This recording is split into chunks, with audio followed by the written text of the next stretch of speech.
ವಿಶ್ವಕರ್ಮರು ಪುರಾತನ ಹಿಂದೂ ಧರ್ಮದ ಸಂಸ್ಕೃತಿ ಅಡಿಯಲ್ಲಿ ಬಂದಂತಹ ಸಮುದಾಯವಾಗಿದ್ದು, ಈ ಸಮುದಾಯವು ತಮ್ಮ ಕಾಯಕದ ಪಂಚ ಕಸುಬುಗಳಾದ ಚಿನ್ನ, ಬೆಳ್ಳಿ, ಮರಕೆಲಸ, ಹಿತ್ತಾಳೆ, ಕಂಚು, ಕಬ್ಬಿಣ ಸೇರಿದಂತೆ ಅಸ್ತ್ರಗಳನ್ನು ಸಹ ಮಾಡಿ ಎಲ್ಲ ಸಮುದಾಯಗಳಿಗೆ ಮಾದರಿಯಾಗಿದ್ದಾರೆ ಎಂದು ಶಾಸಕರಾದ ಟಿ ರಘುಮೂರ್ತಿ ಅವರು ಹೇಳಿದರು.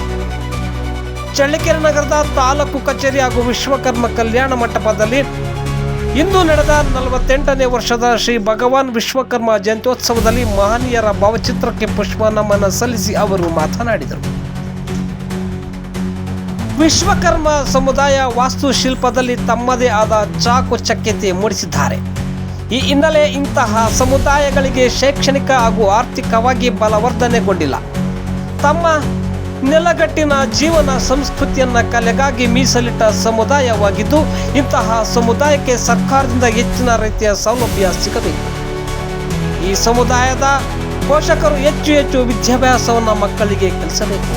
ಶಿಕ್ಷಣ ಒಂದೇ ಗುರಿ ಸಾಧನೆಗೆ ದಾರಿಯಾಗಿದೆ. ಇಂತಹ ಪ್ರತಿಭಾ ಪುರಸ್ಕಾರ ಮಾಡುವುದರಿಂದ ಮಕ್ಕಳಿಗೆ ಸ್ಫೂರ್ತಿ ತುಂಬಬೇಕಿದೆ ಎಂದರು. ನಗರಸಭೆ ಅಧ್ಯಕ್ಷೆ ಶಿಲ್ಪಾ ಮುರಳಿ ಮಾತನಾಡಿ, ಸಮುದಾಯದ ಪೋಷಕರು ತನ್ನ ಕಸುಬಿನ ಜೊತೆಗೆ ಮಕ್ಕಳಿಗೆ ಹೆಚ್ಚು ಶಿಕ್ಷಣ ನೀಡಬೇಕು. ಮಕ್ಕಳಿಗೆ ಶಿಕ್ಷಣ ಒಂದೇ ದಾರಿದೀಪವಾಗಿದೆ ಎಂದರು. ವರ್ಷ ಜನವರಿ 1ನೇ ತಾರೀಕು ಅಮರಶಕ್ತಿ ಜಗಳ ಅವರ ಹೆಸರಲ್ಲೇ ಚಲನಚಿತ್ರಗಳು, ನಾಟಕಗಳು ಎಲ್ಲ ಆಗಿರ್ತಕ್ಕಂಥದ್ದು. ಅಂತ ಒಂದು ಸಮಾಜ ಇಲ್ಲಿ ನೆಲೆನಿರ್ತಕ್ಕಂಥ ಸಂದರ್ಭದಲ್ಲಿ ನಾವೇನು ಇವತ್ತು ಆಚರಣೆ ಮಾಡ್ತಾ ಇದ್ದೀವಿ. ಈಗಾಗಲೇ ಪ್ರಸನ್ನ ಕುಮಾರ್ ಅವರು ಪ್ರಸ್ತಾವ ಮಾಡ್ತಾರೆ.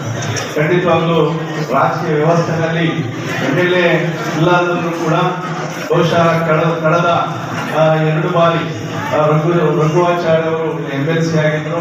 ಜೊತೆಗೆ ಬೇರೆ ಇಲ್ಲಿ ನಮಗೆ ಏನೆಲ್ಲ ಅವರಿಗೆ ಒಂದು ಪ್ರಾತಿನಿಧ್ಯ ಕೊಡಬೇಕು ಅಂತ ಹೇಳಿ ಅದನ್ನ ಕೊಡುವಂತ ಕೆಲಸ ಆಗಿದೆ. ಆದರೆ ಸಂಪೂರ್ಣ ಆಗಿದೆ ಅಂತಲ್ಲ.